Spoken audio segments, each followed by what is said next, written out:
Tere kõigile! Mina olen Karen Silts ja tegelen keskkonnahoidlike riigihangete koordinatsiooniga Kliimaministeeriumis ja lisaks ka avalikus sektoris keskkonnajalajälje hindamisega.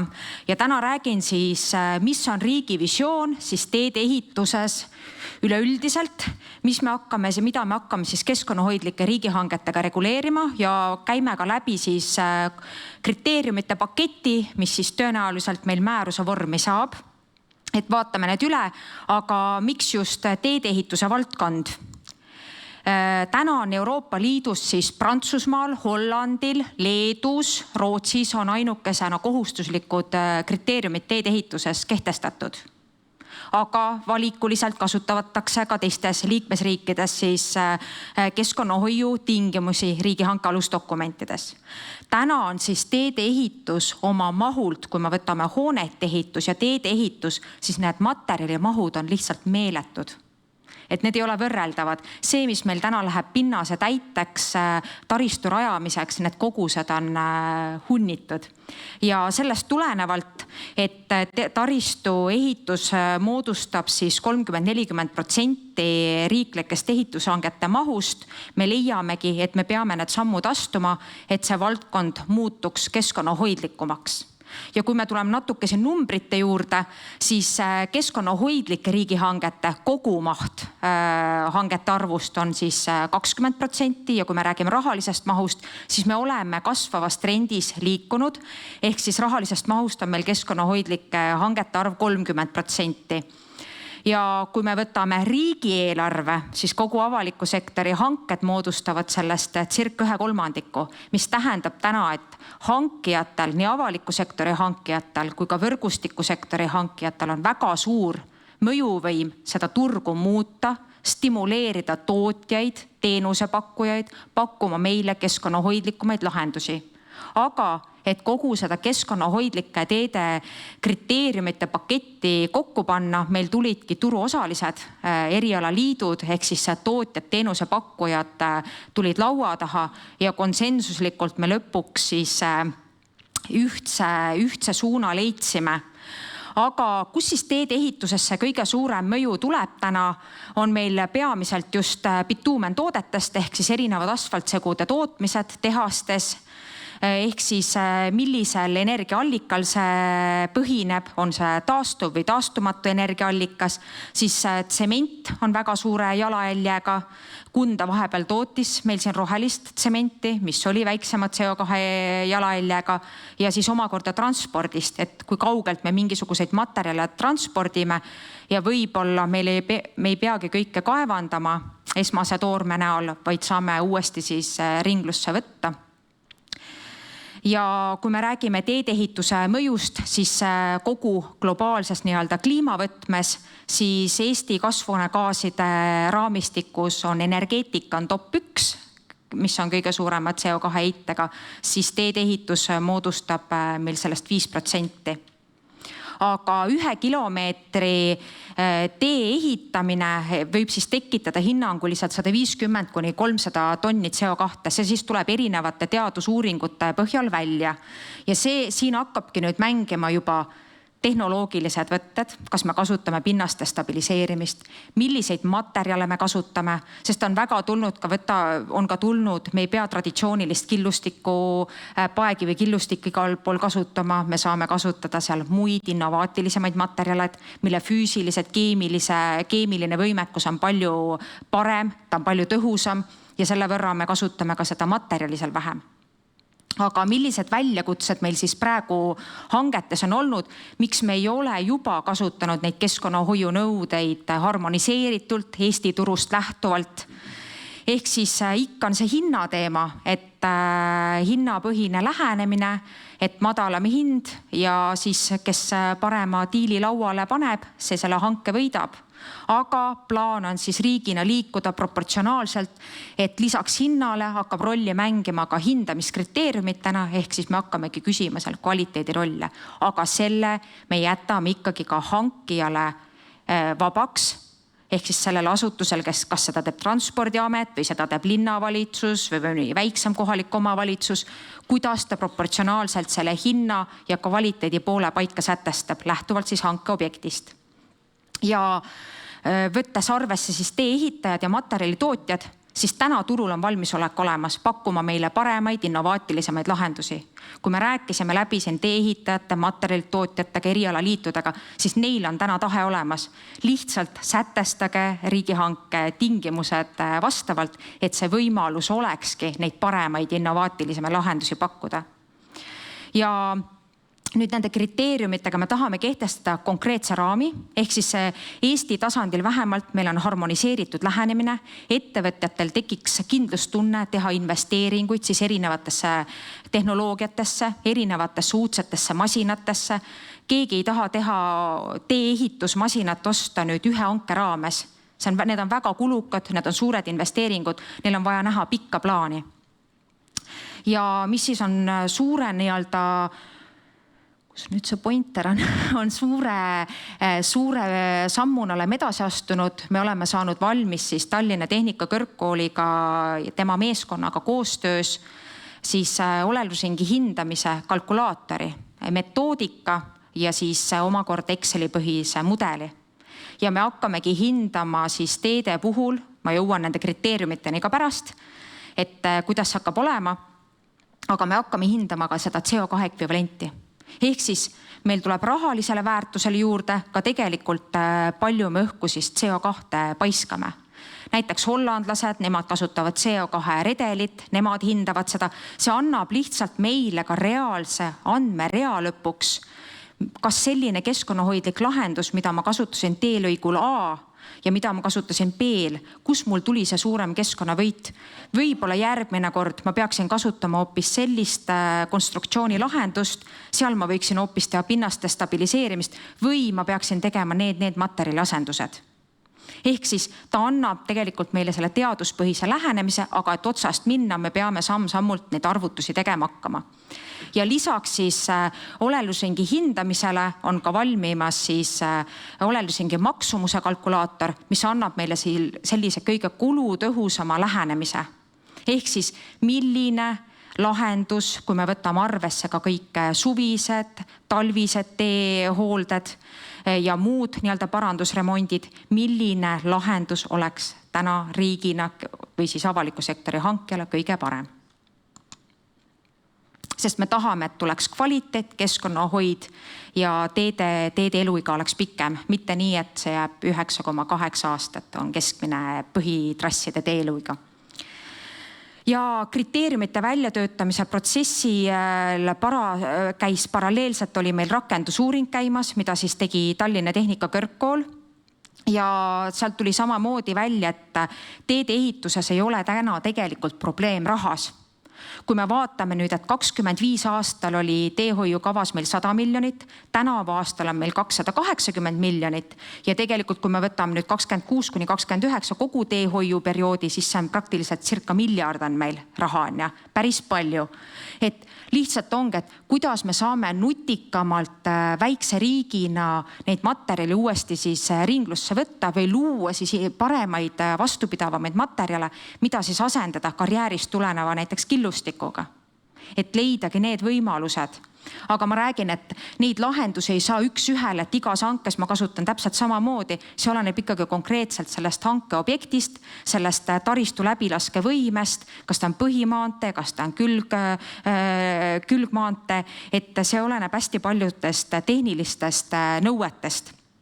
Ja täna on meil lahendused siis olemas, et hinnata ära CO2 jalajälg.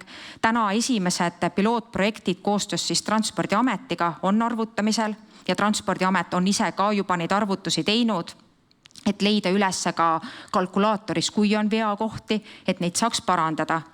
Ja praegused juhised ja hanketingimused ei võimaldagi neid innovaatilisi lahendusi. Et see tuli ka tegelikult selles rakendusuuringus välja, et alati on, kui me tee-ehitushanget tehakse, antakse erinevad mullete juhised ja konstruktsioonidele, sul on kõik juhised ette antud. See tähendab seda, et projekteerija teeb oma projekti nende juhiste järgi valmis, siis projekteerimishanke võitja on selgunud, selle projekteerimishanke põhjal teeb nüüd ehitaja, teeb oma pakkumuse, aga temal on juba piir ees, ta ei saa sulle kõiki materjale, kõiki lahendusi enam pakkuda.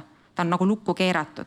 Et seda me üritame nüüd sealt maha kruvida ja ja loodetavasti siis nende keskkonnahoiu nõuete siis rakendumisega meil ka kvaliteet paraneb.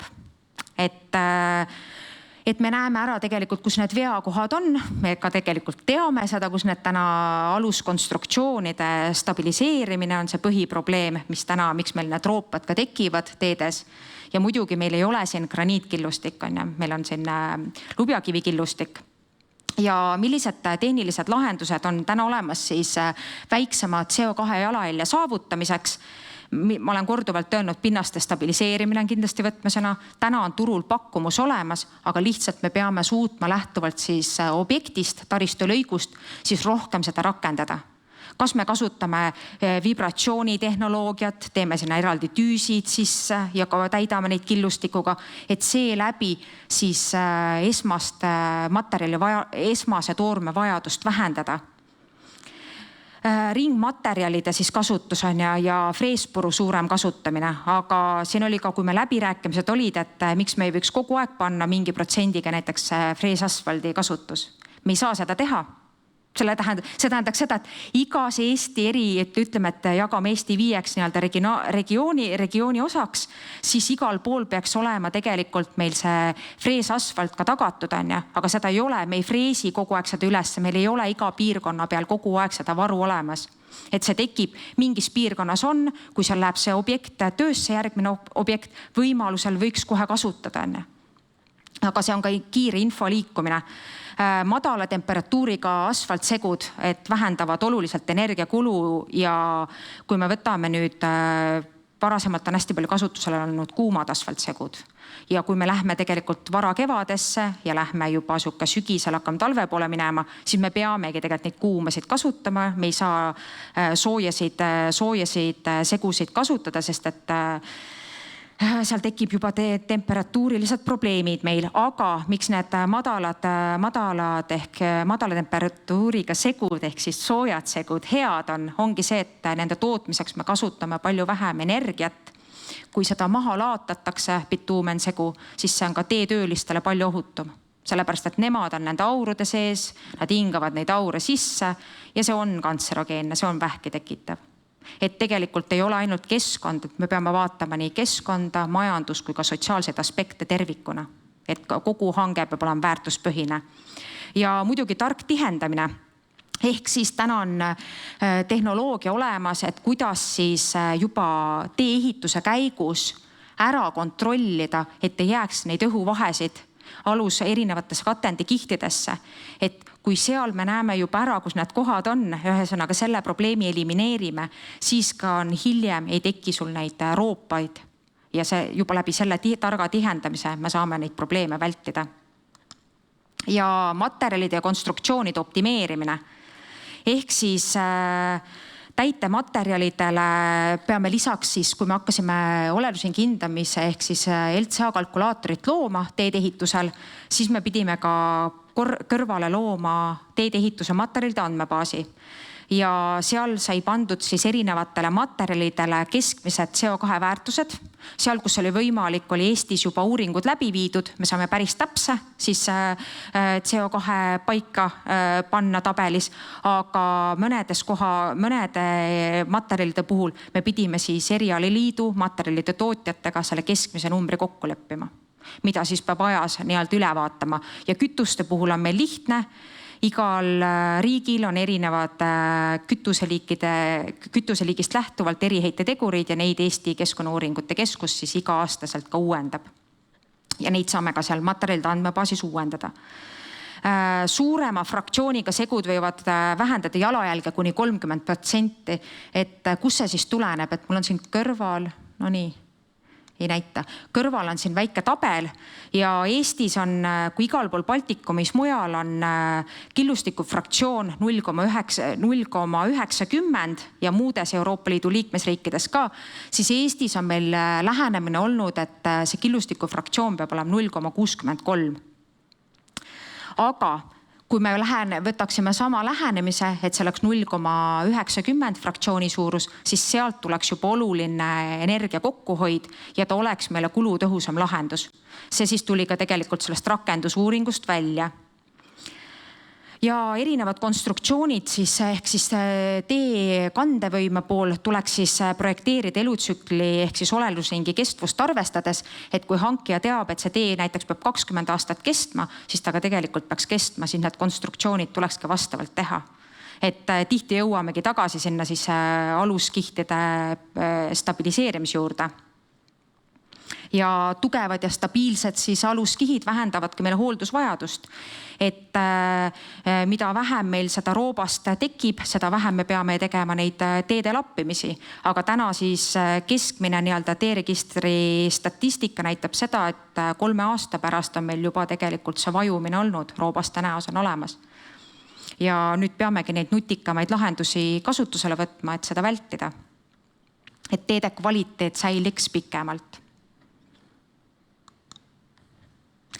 Ja kus need süsteemsed kitsaskohad ongi tekib projekteerimise ja ehitushanke faasis, et tegelikult projekteerijale jäetakse liiga suur raskuskese täna, et ta ei peaks minema siis, tal on need maaküsimused, tal on geoloogilised alused, geomeetriline pool, aga ta ei peaks sekkuma sinna ehituse poole peale.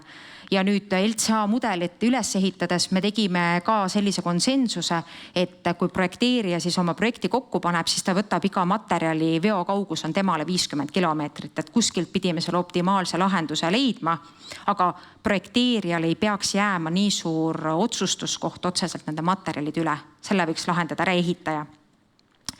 Ja ehitushanke töövõtja võiks vastutada selle konstruktsiooni poole pealt, et siis on ka tegelikult uuringutes välja toodud, et see väiksem rahakulu oleks ja kokkuhoid võiks raha eelarveliselt olla kuskil 20-30%. Ja erinevaid materjalinõudeid me ei peakski nii palju ette sätestama, me peaksime andma selle valikuvabaduse ikkagi ehitajale, et ehitaja saaks seda tegelikult mängida ja neid erinevaid asju katsetada ja alternatiivsete siis konstruktsiooni lahenduste kasutamine. Ehk siis täna võiks ka see olla vabam ja kohalike materjalide kasutus ei ole alati piisavalt toetatud. Ehk siis tegelikult siin me peame ka silmas seda, et näiteks kui me hakkame Tartus taristulõike rajama või siis rekonstrueerima, siis esimene lähim killustiku karjäär on ju Põltsamaal 80 kilomeetri kaugusel. Ehk siis tegelikult Tartumaa piirkonnas juba võikski mõelda pinnaste stabiliseerimise lahendusi erinevaid, et vähendada juba transpordi CO2 jalajälge ja samamoodi tuua sinna ka siis innovaatilisemaid materjale kasutusele.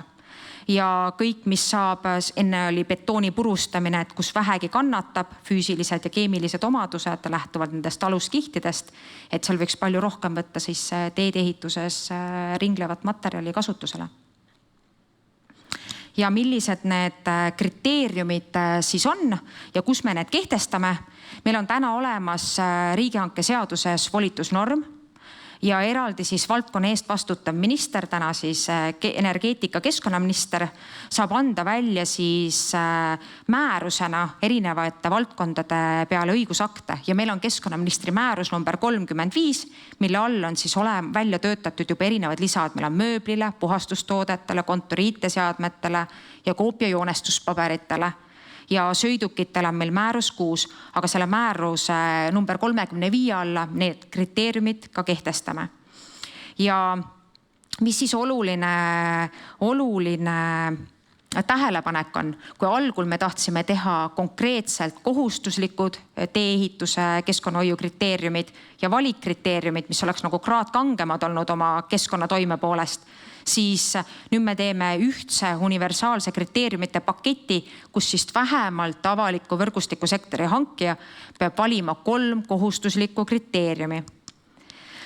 Ja ma kõiki siia detaili sisse ei lähe, aga siis projekteerimishanke puhul peab siis uute tee-ehitusobjektide, sealhulgas ka rajatise puhul ära arvutama siis, viima läbi siis olelusringi hindamise või siis süsiniku jalajälje arvutuse siis ette antud mudelile. Ja selle mudeli me olemegi välja töötanud, see on Excel kujul ja sellele mudelile tulevad sügisel siis koolitused. Ehk siis me hakkame koolitama hankijaid, pakkujaid ehk siis teedeehitajaid ja samamoodi ka projekteerijaid. Ehk siis tulevad füüsilised koolitused, 25 inimest grupis ja teeme ka veebikoolitused valmis, et siis kõik saaksid selle mudeli rakendamisega ilusasti hakkama. Ja projekteerimishanke puhul siis tuleb samamoodi ära arvutada ka olelusringi maksumuse arvutamine. Ehk siis tuleb leida see parim võimalik kulutõhus lahendus. Ehk siis need koolitused on kõik tulemas, aga neid kohustus rakendub siis pärast määruse kehtestamist 24 kuu jooksul ja alates siis 2 miljonist eurost ilma käibemaksuta objektide puhul. Nii et kõikidele väikestele taristuobjektidele see nõue, olelusringi hindamise nõue ja olelusringi maksumuse hindamise nõue ei hakka rakenduma. Ja sisult on need kriteeriumid nüüd samad, on ehitajatele ka. Algul me arvutame ära indikatiivse CO2 ehk mis see võiks olla ja lõpuks, kui me läheme ehitushanke faasi, me oleme saanud siis taristuehituse peatöövõtja, siis tema pärast lepingu lõppemist esitab siis selle lõpliku CO2 näitaja. Nii, ja mis siis võib-olla tänaseid kohalolijaid ka kõige rohkem huvitab, et mis hakkab rolli mängima siis just ringlusse võetud materjali, teisese toorme puhul või biopõhiste materjalide puhul. Kui me algul soovisime panna konkreetselt vähemalt miinimumprotsenti sätestada ringlusse võetud teisese toorme biopõhiste materjalide puhul, siis lõpuks me otsustasime, et me läheme hindamiskriteeriumina, sest et tõesti need materjalide kättesaadavus piirkonniti ajahetkest on erinevad. Nii et kui hankija paneb seda hanget kokku lähtuvalt siis sellest objektist, ta peab olema ka teadlik, et mis see võimalus on, aga pakkujad ehk siis töövõtjad saavadki pakkuda, kes pakub rohkem ringlusse võetud materjali osakaalu või biopõhiseid materjale, see saab proportsionaalselt lihtsalt rohkem punkte. Ja selle punkti skeemi paneb siis paika hankija. Siis on meil sõidukitele ehk veokitele tuleb eraldi euro nõuetest lähtuvalt siis hindame CO2 heidet ja samamoodi ka millist kütuseliiki ja seda sätestame samamoodi siis hindamiskriteeriumina. Siis on töömasinate keskkonnamõju, need, kes teevadki täpselt on asfaldi paigaldamine seal samamoodi, mis kuuluvad siis stage gruppi alla, olgu siis 3A või uuem. Nendele tulevad eraldi nõuded. Ja eraldi oleme siis kriteerium 7, miks selline kriteerium, et pakkuja kohustub esitama hinnangulised CO2 heitkoguste näite ehituse objektile sisse toodud täitematerjalide kohta, täitematerjalide tonni kohta, siis see on pigem kohalikele omavalitsustele, kes ei lähe tegelikult, kui on väiksemad objektid näiteks ja sul on kohustus, et vähemalt 3 kriteeriumi sa pead rakendama, siis need jäävadki need alla 2 miljoni määra, et siis on tegelikult hankijale mõistlik see tingimus enda riigihanke alusdokumentides sätestada. Ja 8. tingimuse kriteeriumine, et pakkuja esitab asfaltsegude keskkonnadeklaratsiooni või siis samaväärse lahenduse. Täna asfaltsegudele juba tehakse, mujal Skandinaavias, Kesk-Euroopas on EPD-de tegemine segudele, erinevatele materjalidele kasvutrendis. Seda juba hangetes küsitaksegi, et sul peabki olema EPD ja seda ka tehakse, sest sa saad läbi selle konkurentsieelise. Meil on see veel arengufaasis. 9. kriteeriumine, et töövõtja koostab ja rakendab ehitusobjektil kasvupinnase kaitseplaani. See kaitseplaani osa, miks ta sisse jäi, see tuli ka välja, et tegelikult see on nõrk koht, et tihti seda nõuet rakendatakse paberil küll, aga mitte ka päris reaalsuses. Ja liiklusmärkidega läksime lõpuks seda teed, et need peavad olema metallist liikluskorraldusvahendid, mis on hanke esemeks, peavad olema valmistatud vähemalt X% ulatuses ringlusse võetud materjalist. Täna me teame, et turul nii Eesti liikluskorraldusvahendite tootjad kui ka teised siis Euroopas turustajad, et tegelikult need liikluskorraldusvahendid circa kuskil 80% ulatuses, need, kellel on ka tehtud EPD oma sellele märgisele on olemas, et ühesõnaga see turul on pakkumus olemas, et sellega probleeme ei teki.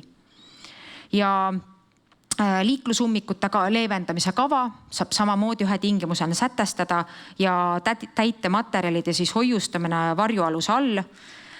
Seda on Transpordiamet ka rakendanud. Mis see siis eelis on?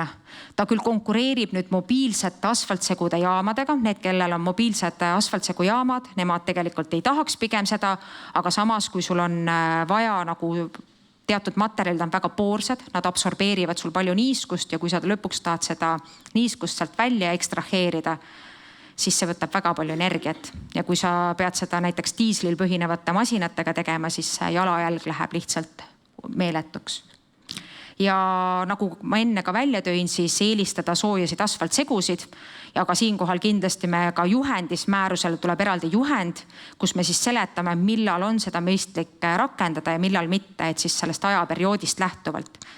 Ja kokkuvõtvalt siis saab öeldagi, et aeg on tegutseda, et tegelikult meil ei ole enam mõtet neid edasi venitada, millal me hakkame keskkonnahoiu nõudeid rakendama, millal me ei hakka. Me peame lihtsalt samm-sammuliselt need esimesed sammud ära tegema, vaatama, kus on võib-olla need veakohad ja sealt pidevalt siis arenema.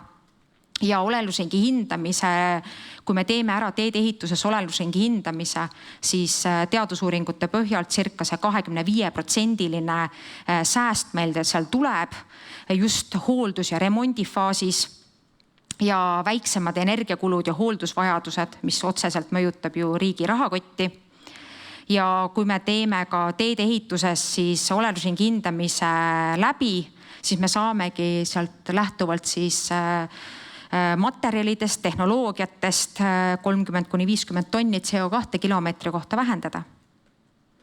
Ja täna me ei näe ka probleemi, miks me ei saaks neid ringlevaid materjale, teisest tooret, biopõhiseid materjale, biopõhiste puhul ma pean siis silmas sinna ligniini näiteks, miks me neid ei saaks rakendada, sest meil on tegelikult turg olemas, aga lihtsalt, et seda turgu stimuleerida ja tekiksid ka suksed tõsiselt võetavad kogused sinna taha, sellepärast peabki ka hankija pidama tehnilist dialoogi reaalsete materjalide tootjate, pakkujatega, teede ehitajatega.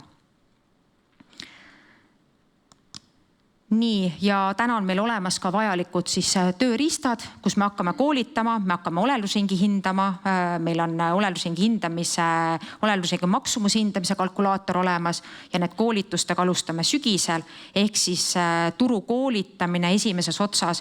Ja nüüd kindlasti tekib ka see mõte, et kas me hakkame kohe sanktsioneerima teede ehitajaid, et kui tulevad näiteks meil on esimesed projekteerijad teevad esimesed CO2 arvutused, seal tulevad indikatiivsed väärtused, siis pakkuja tuleb hankesse tee-ehituse pakkuja, ta teeb ka esmase indikatiivse ja lõplik väärtus võib tulla hoopiski midagi muud.